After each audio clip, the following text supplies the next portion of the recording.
Aujourd'hui, je vous parle de l'intolérance au gluten, parce qu'on m'a posé la question, on dit comment ça c'est fréquent comme ça, que tout le monde, on dirait que tout le monde aujourd'hui est rendu intolérant au gluten.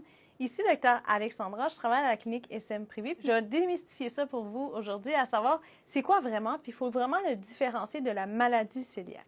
Donc, le gluten, premièrement, c'est une protéine qu'on trouve par exemple dans l'orge, dans le seigle, donc dans tout ce qu'on mange, du pain, des pâtes, il va y avoir du gluten.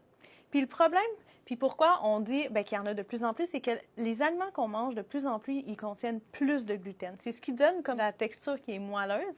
Du pain, par exemple, des pâtes, comme j'ai dit, qui fait que c'est meilleur. Mais il y en a beaucoup de plus en plus dans notre alimentation. Puis l'autre problème, c'est qu'on mange une alimentation qui est de plus en plus ultra transformée. Fait que ça vient affecter aussi notre microbiote. Fait que notre microbiote étant moins fort, ce que ça va faire chez plusieurs personnes, ça va créer une petite inflammation, puis l'intestin va devenir perméable. Ça veut dire qu'il va laisser rentrer des petites particules que normalement il ne ferait pas rentrer. Puis ça va faire de l'inflammation.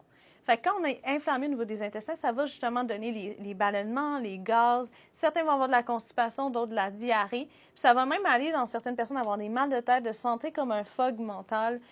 D'autres vont même avoir des douleurs articulaires. Ça, c'est surtout plus les gens qui ont la maladie cœliaque. Comme j'ai dit, il ne faut pas la mélanger. Ceux qui ont la maladie cœliaque, c'est une maladie auto-immune. Donc, dès qu'il y a du gluten, ça va venir attaquer nos cellules de la muqueuse de notre intestin. Fait que c'est beaucoup plus grave. Les gens ne peuvent plus absorber, ils vont avoir beaucoup de déficit, puis les symptômes vont être beaucoup plus graves. Fait que c'est ça la différence entre les deux.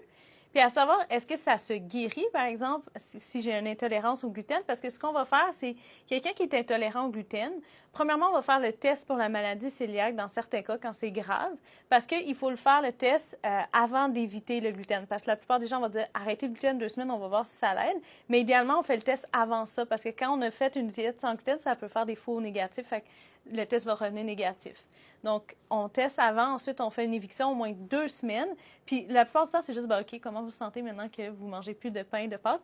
Puis, l'affaire aussi, c'est qu'il y a beaucoup, beaucoup de gens que quand ils arrêtent, puis qu'ils arrêtent le gluten, ils se sentent mieux. Même s'il n'y a pas nécessairement une intolérance au gluten pur, c'est juste qu'il y a beaucoup de sucre aussi dans le pain. Il y a aussi des aliments fermentifs. Fait que la plupart des gens vont se sentir mieux en faisant une diète sans gluten. C'est pour ça que c'est rendu un petit peu à la mode, puis qu'on a l'impression que tout le monde est intolérant. Donc voilà, puis comme j'ai dit, le traitement, c'est qu'on arrête le gluten. De plus en plus, il y a des aliments qui sont plus accessibles puis qui goûtent meilleur sans gluten. Fait que les gens, ils s'en sortent bien, mais il n'y a pas vraiment plus de traitement pour l'intolérance au gluten. Donc voilà, n'hésitez pas si vous avez plus de questions.